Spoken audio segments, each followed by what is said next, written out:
উত্তর কোরিয়ায় আর পরা যাবে না সানগ্লাস, এমনকি শোনা যাবে না বিদেশি কোনো গান।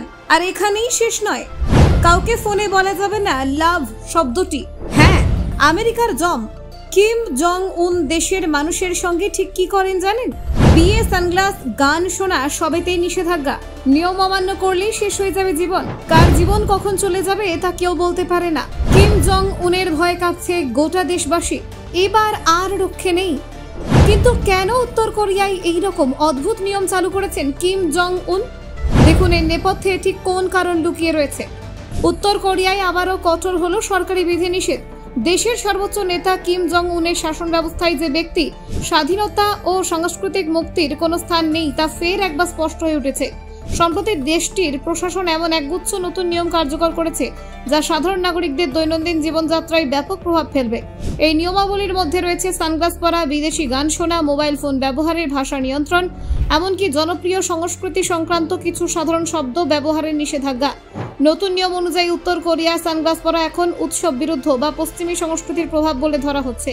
কিম জং উনের মতে এইসব সানগ্লাস পশ্চিমা ভাবধারার প্রতীক যা দেশের যুব সমাজকে আদর্শচ্যুত করতে পারে। ফলে এখন সানগ্লাস পরা ব্যক্তি সরকারি চোখে প্রতিক্রিয়াশীল বলে গণ্য হবেন এবং তাদের বিরুদ্ধে নেওয়া হতে পারে শাস্তিমূলক ব্যবস্থা।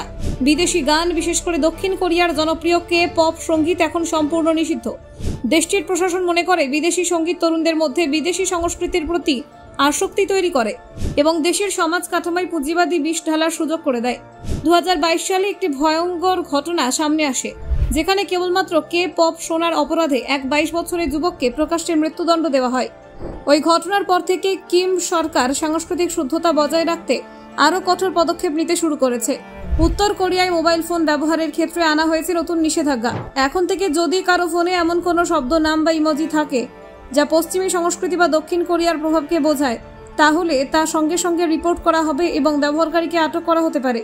উদাহরণস্বরূপ, অপ্পা, সাউথ কোরিয়া, আমেরিকা, লাভ কিংবা এমন কোনো শব্দ যা রাজনৈতিক বা সাংস্কৃতিকভাবে সংবেদনশীল তা ব্যবহার করলে সংশ্লিষ্ট ব্যক্তির বিরুদ্ধে ব্যবস্থা নেওয়া হবে।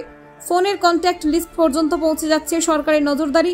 সন্দেহজনক নাম বা বিদেশি ভাষায় লেখা নাম থাকলে ব্যবহারকারীকে জেরা করা হচ্ছে। এছাড়া মোবাইলে মেসেজ বা কল ইতিহাস বিশ্লেষণ করে বোঝা হচ্ছে কেউ কোনোভাবে দেশের বাইরে থেকে তথ্য পাচ্ছে কিনা। এই নতুন আইনগুলি প্রণয়নের পেছনে কিম সরকার যুক্তি দিচ্ছে পশ্চিমা বিশ্ব, বিশেষ করে যুক্তরাষ্ট্র ও দক্ষিণ কোরিয়া তাদের সংস্কৃতি ও মিডিয়ার মাধ্যমে উত্তর কোরিয়ার অভ্যন্তরে মানসিক যুদ্ধ চালাচ্ছে। কিমের মতে বিদেশি সংস্কৃতি আসলে পশ্চিমের সফট পাওয়ার যুদ্ধ কৌশলের অংশ, যার মাধ্যমে তরুণ প্রজন্মকে বিভ্রান্ত করে তোলা হচ্ছে। এই প্রসঙ্গে উত্তর কোরিয়া এখন আরও ঘনিষ্ঠ হচ্ছে রাশিয়া ও চীনের সঙ্গে। দুই দেশের সঙ্গে বন্ধুত্ব বজায় রেখে কিম উন জং পশ্চিমের প্রভাব ঠেকাতে চাইছেন বলেই মনে করা হচ্ছে। Bureau report, Bangla digital TV.